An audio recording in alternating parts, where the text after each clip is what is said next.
आओ मेहनत को अपना ईमान बनाएं, अपने हाथों को अपना भगवान बनाएं। कैसे हैं सब लोग? अरे बताइए ना कैसे हैं सब लोग।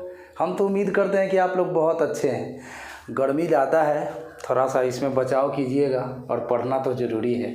आज की इस वीडियो में हम देंगे full concept of exercise 2.2 class 11th, यानी चैप्टर का नाम है रिलेशन। चलिए भैया, बड़ा मज़ेदार चैप्टर रहने वाला है। रिलेशन किसे कहते हैं इसकी जानकारी दी जाएगी। व्हाट इज रिलेशन, इसका मतलब समझाया जाएगा। और रिलेशन से जुड़ा हुआ 3 टॉपिक, डोमेन, रेंज और कोडोमेन, इस पे थोड़ा सा चर्चा किया जाएगा। और इतना ही से आपका एक्सरसाइज डन बन जाएगा। 11th क्लास के विद्यार्थियों के लिए बहुत बहुत मज़ेदार बात। तो आइए, स्वागत है आप लोगों का। संबंध किसे कहते हैं? 11th के सभी बच्चे जुड़ जाइए हमसे। संबंध किसे कहते हैं? What is relation. किसी अरिक्त समूच, भैया बात को पकड़िएगा, हम कहते हैं अरिक्त समूच। अ माने न, अरिक्त माने खाली। खाली नहीं है मतलब उसमें सदस्य होना चाहिए। किसी अरिक्त समुच एगो ए सेट है जो कि अरिक्त है। अरिक्त का मतलब उसमें सदस्य होना चाहिए भैया, रिक्त समुच नहीं होना चाहिए। ठीक है। किसी अरिक्त समुच ए से अरिक्त समुच बी में संबंध आर, संबंध को हम लोग आर से डिनोट करेंगे, कार्तीय गुणन ए क्रॉस बी का उप समुच यानी कि सबसेट होता है। यही परिभाषा हो गया। यानी समुच ए से समुच बी में अगर आपको कोई रिलेशन बताना है तो पहले समुच ए में समुच बी से गुना कर दीजिए। आप गुना करिएगा तो बहुत से ऑर्डर पेयर आपको मिल जाएंगे। उस ऑर्डर पेयर में कुछ ऑर्डर पेयर को आप निकाल लीजिए, वही आपका ए से बी में क्या बता देगा? संबंध बता देगा, रिलेशन बता देगा। चलिए फिर से बात करते हैं। किसी अरिक्त समुच ए से दूसरे अरिक्त समुच बी में संबंध आर कार्तीय गुणन ए क्रॉस बी का उप समुच होता है। अगर इस परिभाषा को शॉर्ट में याद रखे तो है, देख लीजिए, आर फॉर रिलेशन, आ ई हुआ सबसेट, आ ई हुआ ए क्रॉस बी। अगर आप इतना लंबा चौड़ा परिभाषा नहीं याद रख सकते हैं महाराज, तो इसको याद रखिए ना, इतने से आपका काम चल जाएगा। R subset A cross B मतलब आर में जो भी ऑर्डर पेयर होगा, आर में जो भी क्रमित युग्म होगा, आर में जो भी क्रमित युग्म होगा, वह कहाँ मिल जाना चाहिए? ए क्रॉस बी में मिल जाना चाहिए। अगर ऐसा है तो आर ए क्रॉस बी, अगर आर का जो भी सदस्य है ए क्रॉस बी में मिल जाएगा तो हम कहेंगे क्या कि आर एक संबंध है, आर एक रिलेशन को सूचित कर रहा है जो सेट ए से सेट बी में है। अब इसको उदाहरण से हम लोग पेश करते हैं। मान लो सेट ए है 1 2 3, सेट बी है 4 5, दोनों अरिक्त समुच है कि ना? कहता था ना किसी अरिक्त समुच ए से, तो ए अरिक्त समुच हुआ कि नहीं? उसमें 3 गो सदस्य है, 1 2 3, तो ए अरिक्त हुआ कि नहीं? हो गया। बी में 2 गो सदस्य है 4 5, तो बी भी अरिक्त समुच हो गया।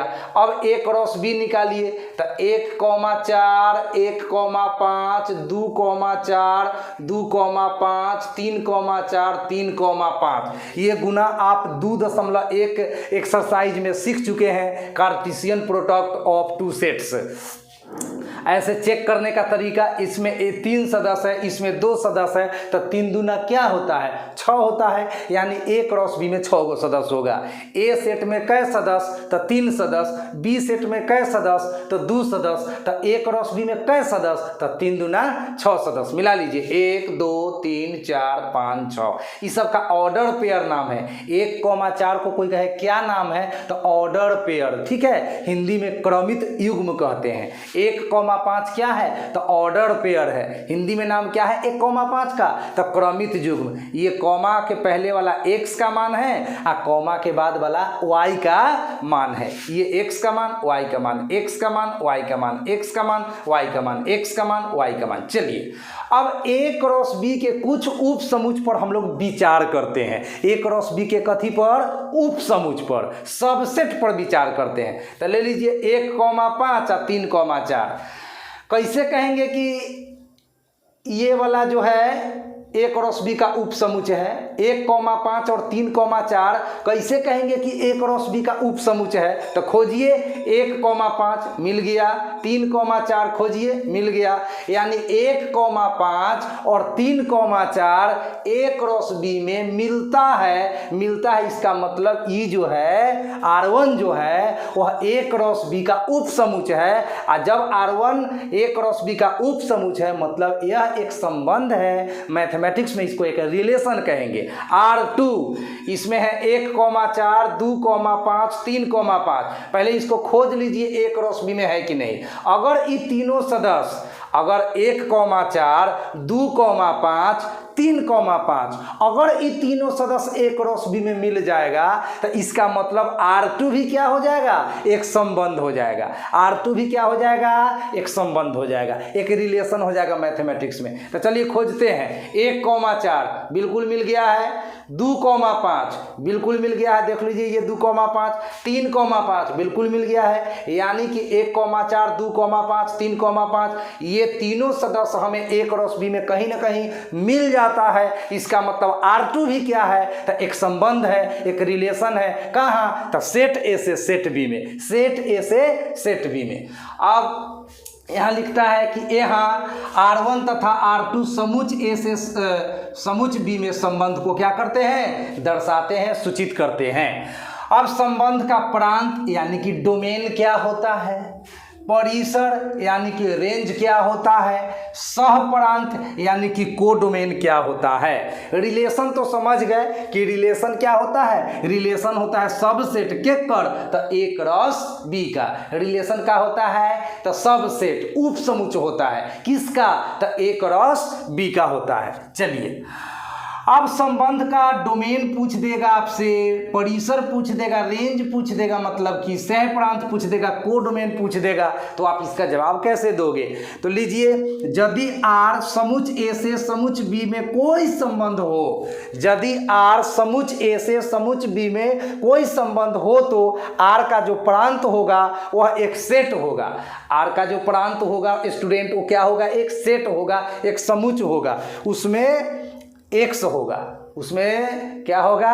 x होगा। जितना x हो सकता है वो सब x होगा। x such that x, y belongs to R। इसका मतलब पहले R में जितना ऑर्डर पेयर होगा सबको देखेंगे। जब भी आप डोमेन निकालने जाएंगे तो क्या करेंगे? जब किसी रिलेशन का डोमेन निकालने जाएंगे यानी कि प्रांत निकालने जाएंगे तो आप जितना ऑर्डर पेयर है उसमें से x को छांट लीजिए, y को छोड़ दीजिए। x को छांट लीजिए, देखिए x such that x, y belongs to R। किसको छांट लिए हैं? x को छांट लिए हैं और y को त्याग दिए हैं।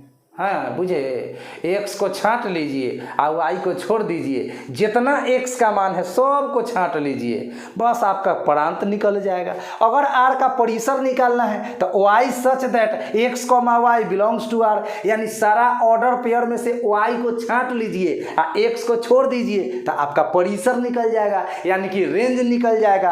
अगर R का सहप्रांत निकालना है तो सेट B, सहप्रांत निकालना है तो सेट B, यानी सेट A से सेट B में अगर कोई रिलेशन है तो सेट B में जितना सदस्य है वह उस रिलेशन का क्या कहलाएगा? सहप्रांत कहलाएगा, यानी कि कोडोमेन कहलाएगा। समझ में आ रहा है? चलिए तो अब इसका क्वेश्चन हम लोग सॉल्व करेंगे, तो इसको अच्छे से समझिए आप लोग।